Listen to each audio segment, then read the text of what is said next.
ನಮಸ್ಕಾರ ವೀಕ್ಷಕರೇ, city news Kannada ಚಾನೆಲ್ಗೆ ಸ್ವಾಗತ. ನಾನು ಸಂತೋಷ್ ನಾಗಮ್ಮನವರು.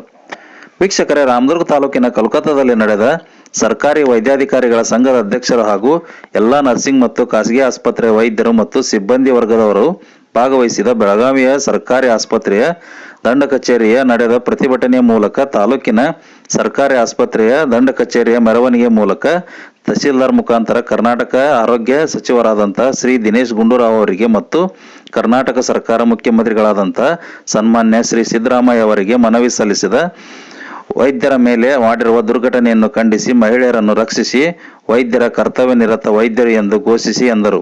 ರಾಮದುರ್ಗ ತಾಲೂಕಿನ ಎಲ್ಲಾ ವೈದ್ಯರು ಸೇರಿ ಒಟ್ಟಿಗೆ ಮನವಿ ಸಲ್ಲಿಸಿದರು. ವರದಿ ನೀಡಿದವರು ಅರುಣ್ ಕುಮಾರ್ ಪಾಟೀಲ್, ರಾಮದುರ್ಗ.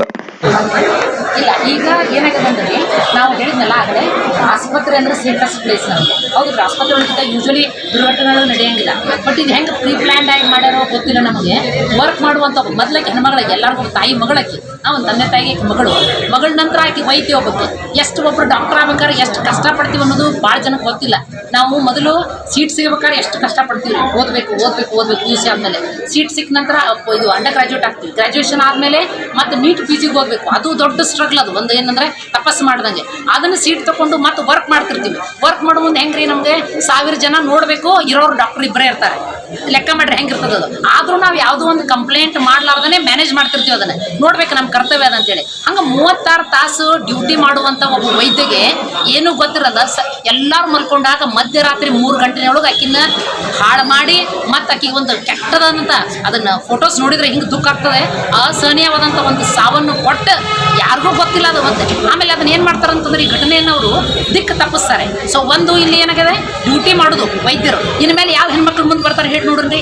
ಯಾವ ತಂದೆ ತಾಯಿ, ಸಿಂಪಲ್ ಎಕ್ಸಾಂಪಲ್, ನಾವು ಓದಿಸ್ರಿ ಹೆಣ್ಮಕ್ಳನ್ನ ಅಂತೀವಿ. ಓದಿಸಲಾರ್ದೆ ಈ ಕೇಸಿನ ಕಾರ್ಯಕ್ರಮವೇ ಬೇರೆ ದಿಕ್ಕಿನಡೆಗೆ ಚಲಿಸುವಂಥ ಒಂದು ಹುನ್ನಾರ ನಡೆದಿದೆ.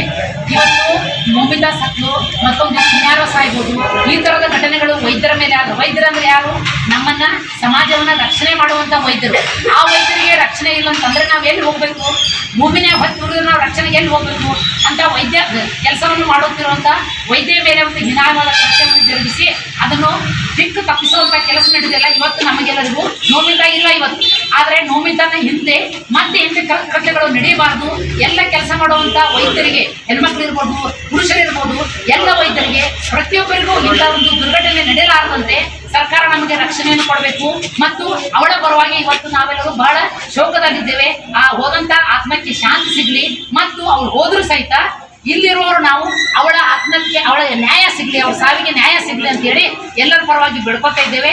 ಅದೇ ನಿಟ್ಟಿನಲ್ಲಿ ಇವತ್ತು ಎಲ್ಲರೂ ಒಂದಾಗಿ ಬಂದು ನಮಗೆ ನ್ಯಾಯ ಕೊಡಿಸ್ರಿ, ಹೆಣ್ಮಕ್ಳಿಗೆ ಬದುಕಲು ಬಿಡ್ರಿ, ವೈದ್ಯರು ನಿರಾತಂಕವಾಗಿ ತಮ್ಮ ಕೆಲಸವನ್ನು ಮಾಡಲು ಅವಕಾಶ ಮಾಡಿಕೊಡಿ ಅಂತೇಳಿ ಸರ್ಕಾರಕ್ಕೆ ಬೆಳ್ಕೊಳ್ತಾ ಇದ್ದೀವಿ. ಸಾರ್ವಜನಿಕರಿಗೂ ನಾವು ಕಳಕಳಿಯಿಂದ ಮನವಿ ಮಾಡ್ತಾ ಇದ್ವಿ.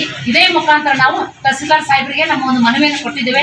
ಖಂಡಿತವಾಗಿ ಅವರನ್ನು ಮುಂದೆ ಮುಟ್ಟಿಸಿ ಇದಕ್ಕೊಂದು ನ್ಯಾಯ ಸಿಗುವಂತೆ ಮಾಡಲೆಂದು ತಮ್ಮೆಲ್ಲರ ಪರವಾಗಿ ನಾವು ಅವರನ್ನು ಕೇಳ್ಕೊಳ್ತೀವಿ.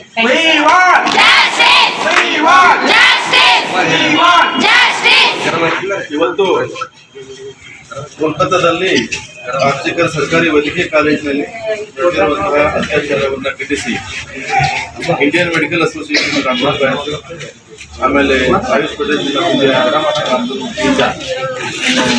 ಬಹಳಷ್ಟು ಸಂಖ್ಯೆಯಲ್ಲಿ ವೈದ್ಯಕೀಯ ಸಿಬ್ಬಂದಿಯವರು, ಡಾಕ್ಟರ್ಸ್ ಎಲ್ಲರೂ ಕೂಡಿ ಬಂದು ಶಾಂತಿಯುತವಾಗಿ ಒಂದು ಪ್ರತಿಭಟನೆಯನ್ನು ಮಾಡಿ ಮುಕ್ತವಾಗಿರ್ತಕ್ಕಂಥ ಮನವಿಯನ್ನು ಕೊಟ್ಟಿದ್ದಾರೆ. ಸನ್ಮಾನ್ಯ ಶ್ರೀ ದಿನೇಶ್ ಗುಂಡೂರಾವ್ ಅವರು, ಮಾನ್ಯ ಆರೋಗ್ಯ ಮತ್ತು ಕುಟುಂಬ ಕಲ್ಯಾಣ ಸಚಿವರು ಕರ್ನಾಟಕ ಸರ್ಕಾರ ಅವರಿಗೆ, ಮತ್ತು ಸನ್ಮಾನ್ಯ ಶ್ರೀ ಸಿದ್ದರಾಮಯ್ಯನವರು, ಮಾನ್ಯ ಮುಖ್ಯಮಂತ್ರಿಗಳು ಕರ್ನಾಟಕ ಸರ್ಕಾರ ಇವರಿಗೆ ಲಿಖಿತ ಮನವಿ ಪತ್ರವನ್ನು ನಾವು ಅಡ್ರೆಸ್ ಮಾಡಿಕೊಂಡಿದ್ದೇವೆ.